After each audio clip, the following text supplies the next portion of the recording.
Looking for financial insights you can trust? How do you protect yourself as an investor? What's the strategy? I think it's really simple. I think you just want to be diversified in your portfolio. The Payne family brings real-world experience to every conversation. Well, I think that's the problem right now is, right, a lot of people that are close to retirement, they're taking so much risks. And if we do get a big sell-off, it could derail their retirement. Listen to the Pain Points of Wealth on the Red Apple Podcast Network. Sunday morning. With us today is Senator George Borrello. So from say it again. Chautauqua County. See how I Chautauqua County up in upstate New York. You give us a briefing. What the heck is going on? Last week, you had a big loss in the state senator's race. What happened?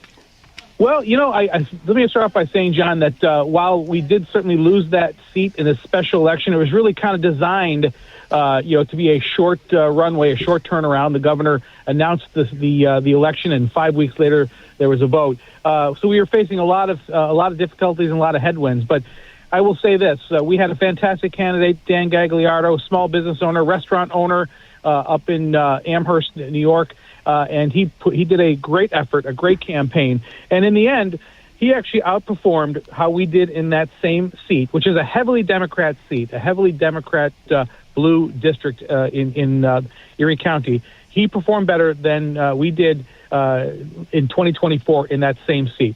So this speaks volumes, especially in the current environment where we're seeing Republicans losing races in Republican districts around the United States.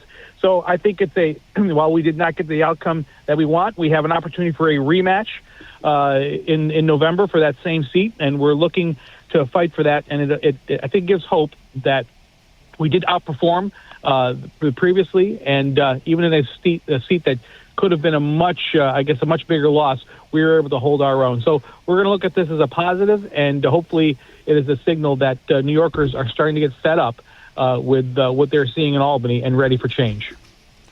Understood. What else is going on in Albany that you're concerned about? Well, happy we had about budget hearings. I hope you're happy once in a while. Once in a while, I'm happy, but right now I'm very concerned. We have budget hearings going on right now in Albany, and I had a chance to speak with the woman who is the head of mental health services, the commissioner of mental health. And I asked about something that troubles me. There's something out there called Kendra's Law. Kendra's Law is actually named after a friend of mine, Kendra Webdale, who back in 1999 was pushed in front of a subway train by a severely mentally ill person. This was the start, really, of, unfortunately, a series of these things happening. And Kendra's Law allows for involuntary commitment of people who have mental illness for 72 hours. When it's used, it's been effective. The problem is it's not used enough. Fast forward to now, and myself and former Senator Diane Savino from Staten Island were championing to strengthen Kendra's Law. And it finally happened last year in our New York State budget. We got a very important addition that if you are unable to provide basic needs for yourself due to your mental illness, that you can be brought in for evaluation. If you cannot provide yourself with food, clothing, shelter, that this is a sign that that can be used to bring someone in and try and get them the help that they need. And why this is concerning is because we are actually seeing improvements around the state with this already with this improved Kendra's Law, but not in New York City. Why? Because unfortunately, this new administration, the Mamdani administration, has said they're not going to. By the way, isn't that where the subways are? Yeah, yeah, okay. Exactly, yeah. What good is Kendra's Law without a subway system? Yeah, absolutely. And look, the problem now is that Mamdani is going to reverse the policy of Eric Adams, and he is going to leave these homeless encampments in place.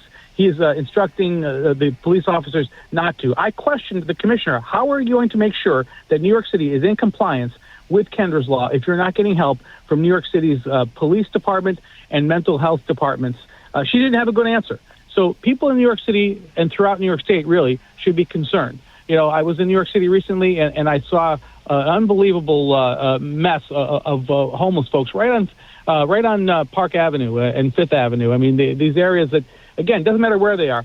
It's the fact these folks can't care for themselves, that should be taken in for an evaluation, should get the help that they need. We have turned our streets of our cities into mental institutions, and these people are suffering without treatment. And Zohar Mamdani is about to make that colossally worse. Understood. Well, anything else you want to say before we go off to church?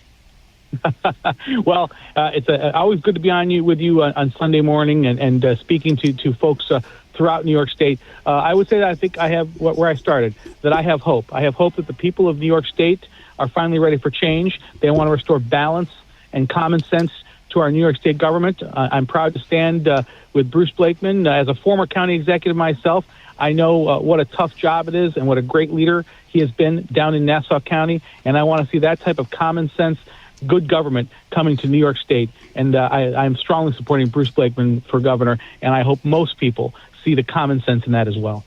Thank you, Senator George Borrello from Chautauqua County in Western New York, and God bless you and God bless America. Thank you. Looking for financial insights you can trust? How do you protect yourself as an investor? What's the strategy? I think it's really simple. I think you just want to be diversified in your portfolio. The Payne family brings real-world experience to every conversation. Well, I think that's the problem right now is, right, a lot of people that are close to retirement, they're taking so much risks. And if we do get a big sell-off, it could derail their retirement. Listen to the Pain Points of Wealth on the Red Apple Podcast Network.